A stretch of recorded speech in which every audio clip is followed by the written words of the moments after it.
Chiropractor Dave with Synergy Wellness, Chiropractic and Physical Therapy in New York City. Today we're going to discuss what to expect after a chiropractic adjustment. Realize that what drives most people in to a chiropractor in the first place is unbearable pain.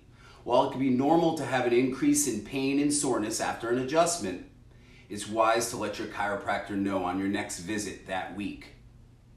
It's crucial that you follow through with your chiropractor's recommendations and care plan to get the best results. Be patient and you'll make significant progress.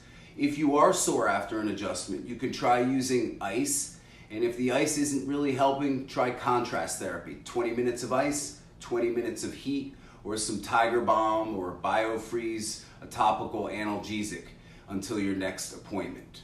It's also common for your chiropractic adjustments to hold for only 24 to 48 hours in the beginning. Our muscles, tendons, and ligaments act as levers to the bones and the joints and need to be reprogrammed through neuromuscular re-education and chiropractic adjustments to hold the joints in alignment through proper muscle memory. If you have any questions about what to expect after a chiropractic adjustment, or if you're not sure whether chiropractic is the right fit for you, feel free to comment below. Thanks.